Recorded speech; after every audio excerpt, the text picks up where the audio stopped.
All right, sophomores, welcome.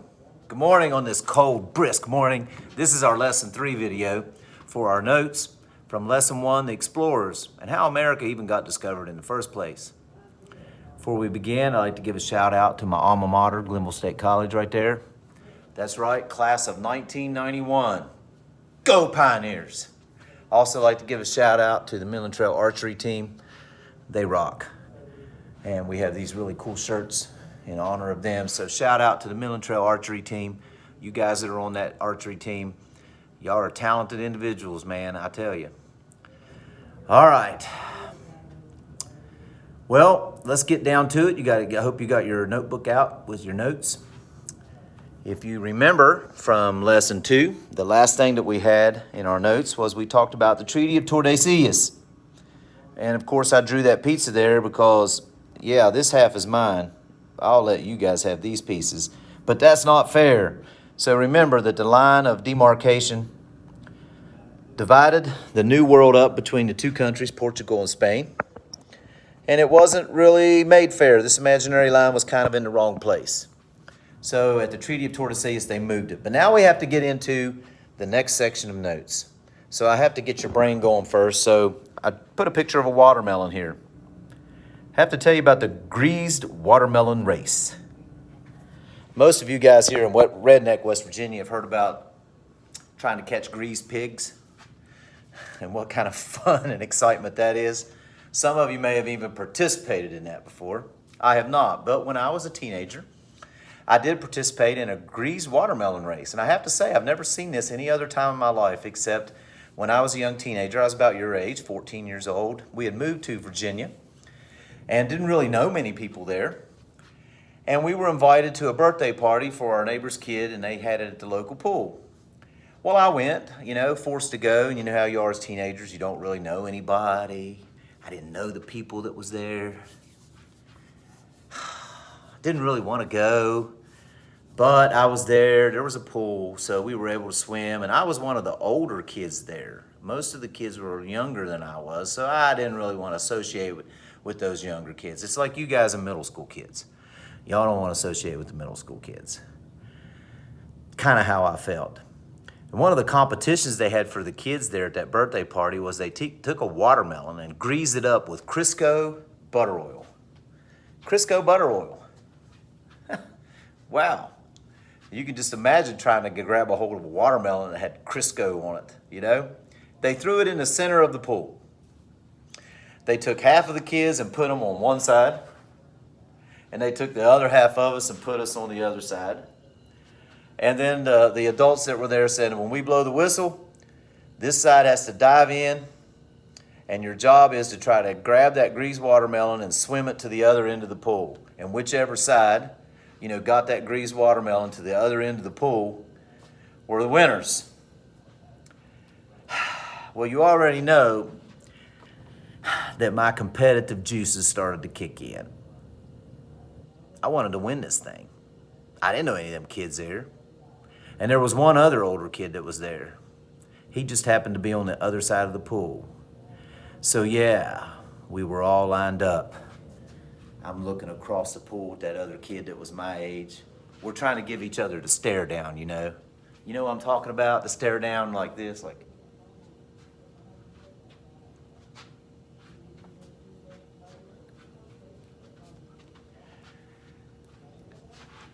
It was just competition. They blew that whistle, and we all dove in the pool, and I was going to get to that watermelon first. 6-year-old kids, didn't matter. I was grabbing them, dunking them under.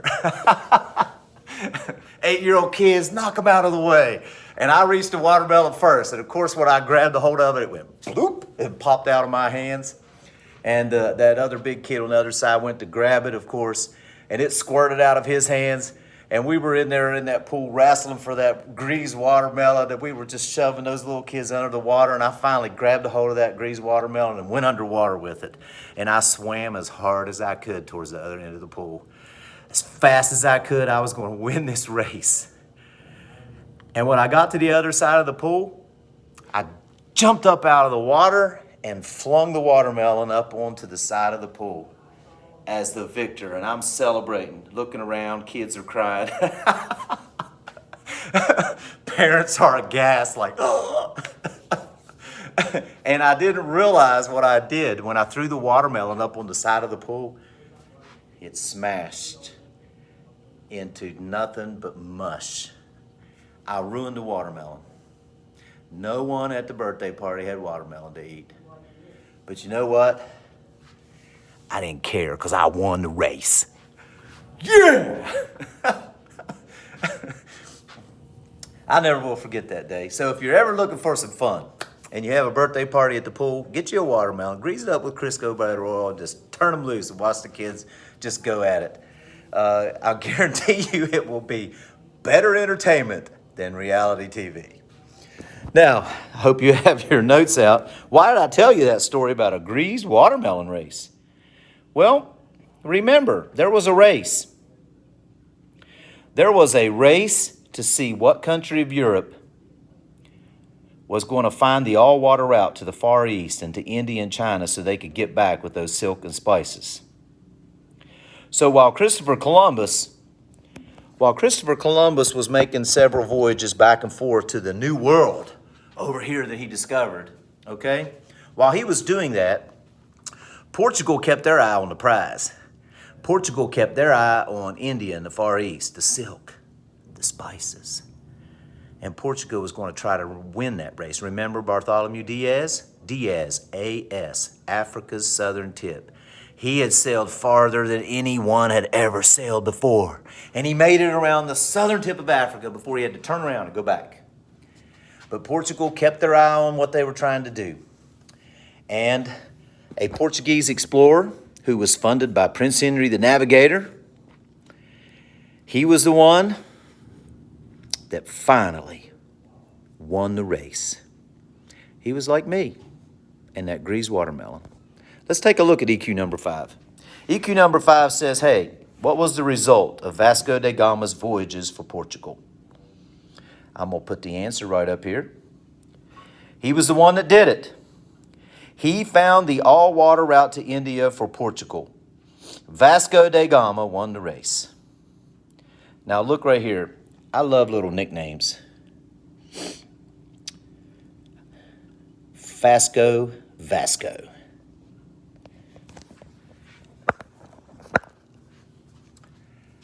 I know I have these little tricks a lot, but I always remember Vasco. Vasco da Gama. If you're fast, you win the race. Hopefully you won't make the watermelon mush when you're done, but like I did. But Vasco da Gama, Vasco, he was fast. He won the race. He found the all-water route to India and the Far East for Portugal. He won the race. Vasco.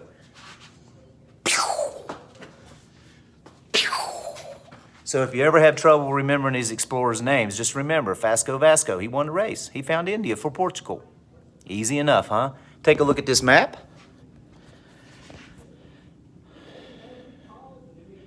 Yeah, right here is Portugal. Let me get my pen there. Ignore that bell. Portugal's right here. Vasco da Gama sailed all the way around the southern tip of Africa. He went past where Bartholomew Diaz had went. He sailed past the island of Madagascar right there. That's Madagascar. I like to move it. I like to move it. And he sailed all the way up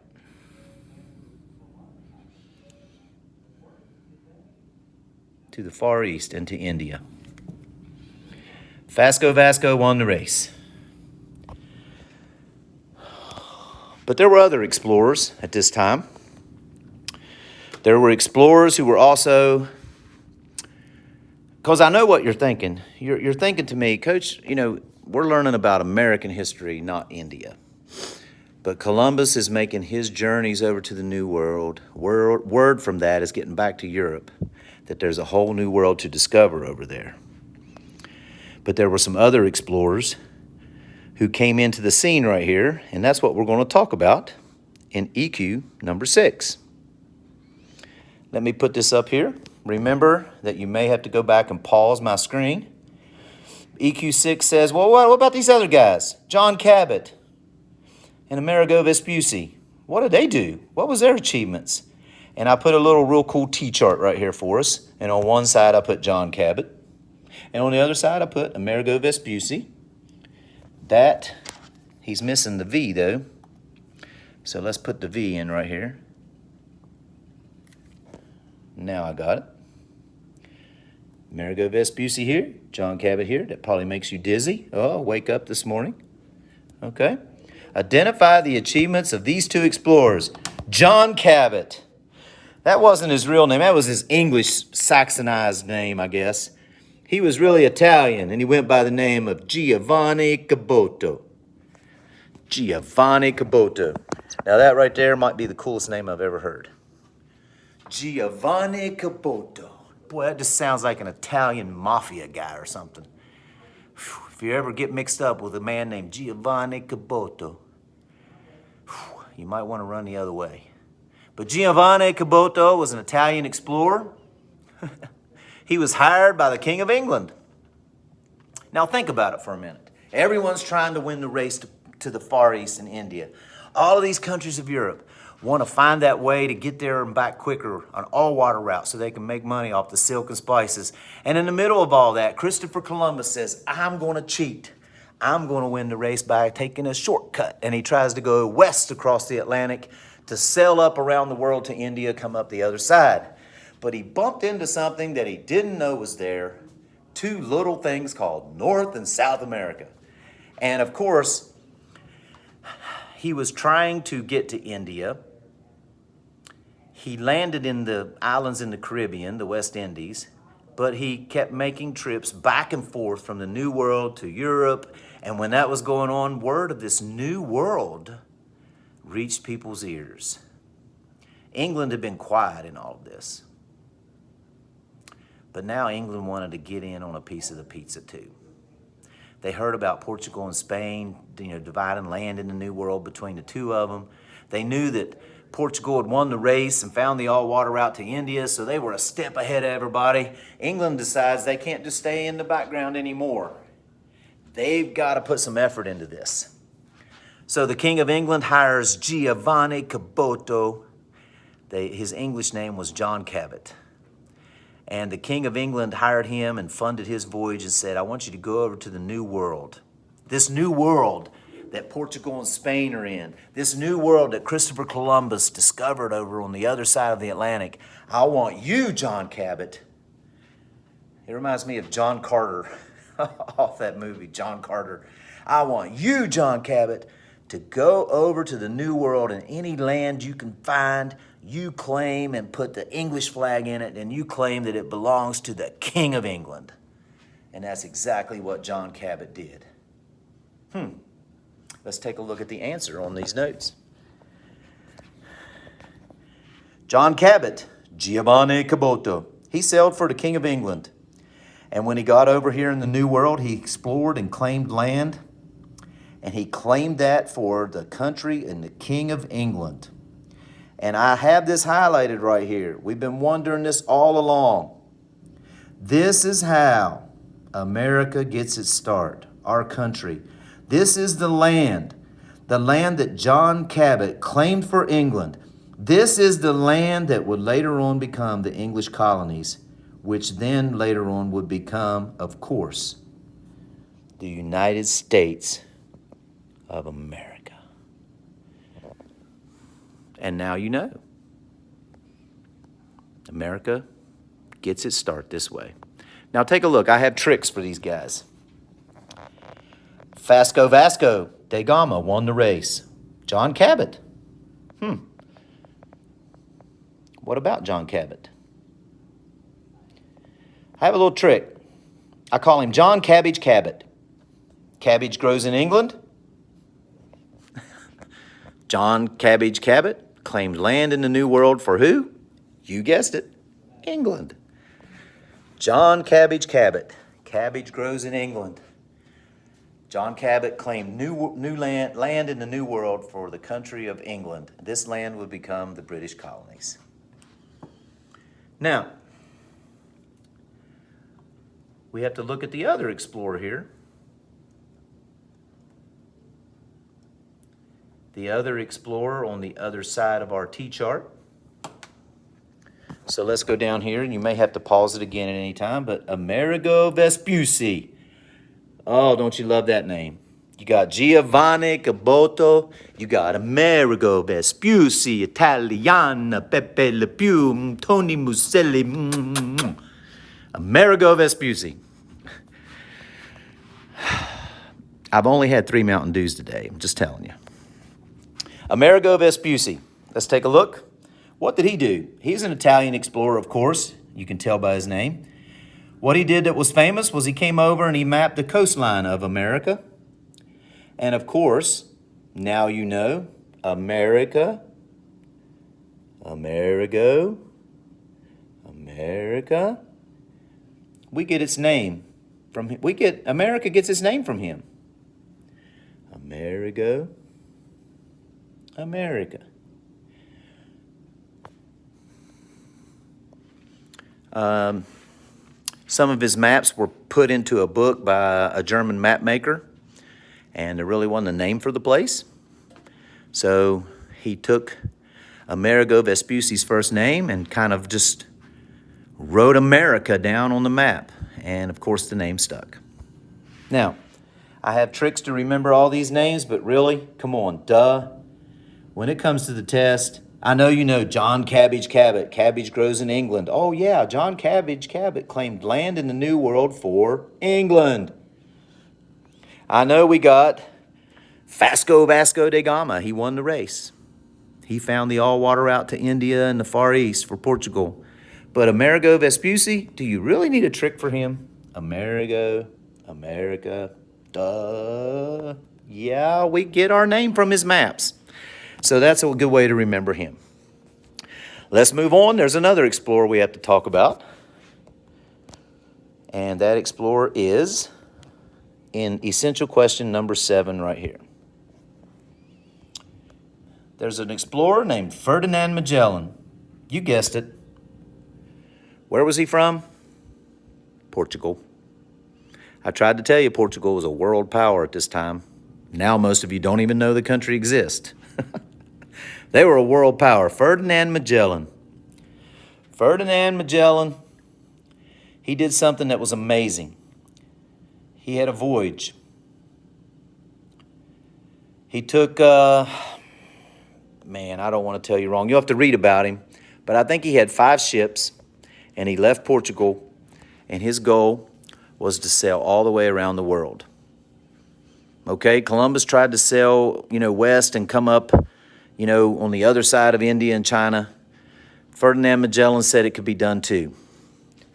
So his crew, I think of 5 ships, left, and they were able to sail all the way around the world. They circumnavigated the globe in one of those caravel sailing ships.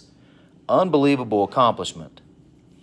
Now, if you look, Portugal is right here again.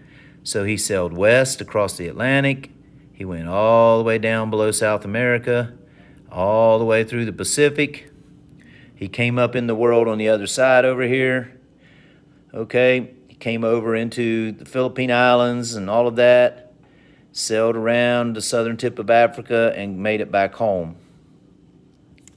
Now, there's a little small problem with this story because Magellan himself actually didn't make it. In fact, only 1 ship of the 5 made it back with only about 20 sailors left. He started out with over 200 men, and 2 years later, 1 ship, 20 sailors. Magellan wasn't one of them. They pulled back into port, and everybody thought they were a ghost ship, didn't know who they were, didn't recognize them. And lo and behold, it was Ferdinand Magellan's crew, what was left of it. But they had done the amazing. They had sailed all the way around the world. They had circumnavigated the globe in one of those old-time caravels. Unbelievable. Now, why didn't Magellan make it? Well, as legends and stories say, they landed in the Philippine Islands, and some of the natives that were living there, some of the native pygmy tribes or something. Excuse me, my phone fell. They were defending themselves against Magellan and his crew, and there was a big fight, battle, where Magellan was killed.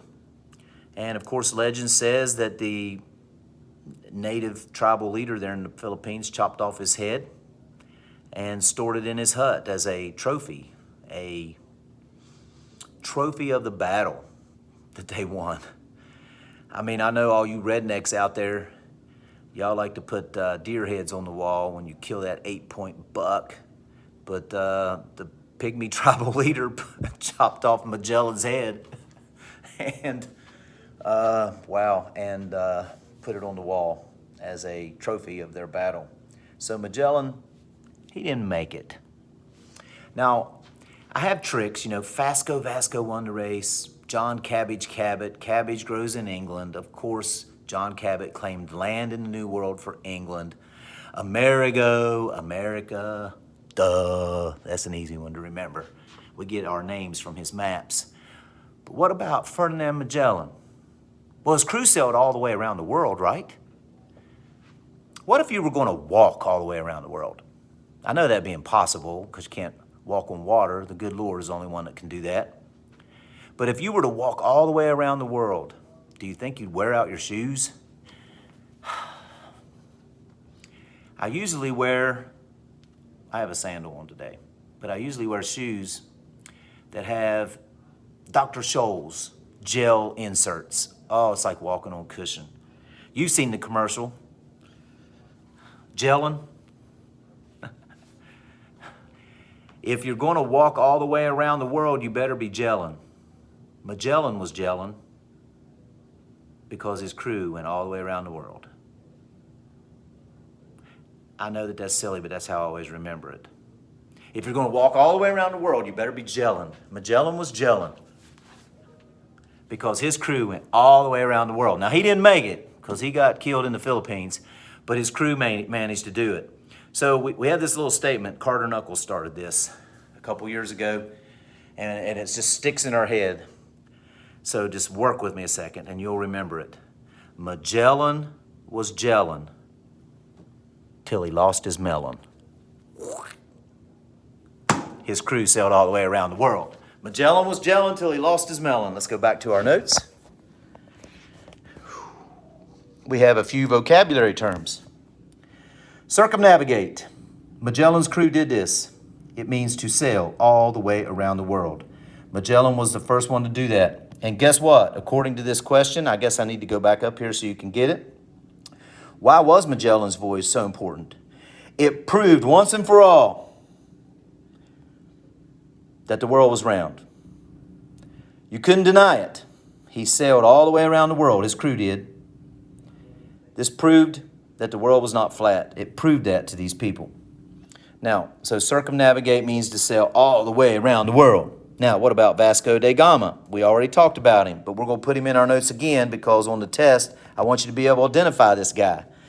Vasco da Gama, Vasco, he did it. He was the Portuguese explorer who found the all-water route to India. He won the race. You may have to pause me at any time here. Now, John Cabot. We've already talked about him, but how do you identify him on the test? Easy. John Cabbage Cabot. That's right. The man formerly known as Giovanni Caboto. John Cabot. Cabbage grows in England.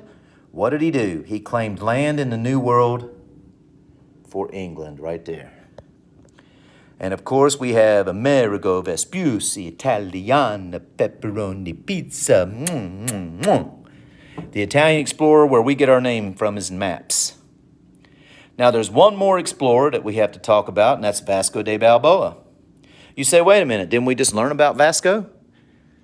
Well, we did, but that was Vasco da Gama. Now it's Vasco da Balboa. Vasco, you see, must have been a popular name for Portuguese people back in the 1500s, like John today in America. Very common name. Now, Vasco da Balboa, let's take a look at what he did. Vasco da Balboa was the first European that we know of to actually see the Pacific Ocean. Okay, the Pacific Ocean is over here. This, of course, is the Atlantic Ocean. But as far as we know, Vasco de Balboa is the first European to actually look out over the Pacific Ocean. How did he do it? Well, first of all,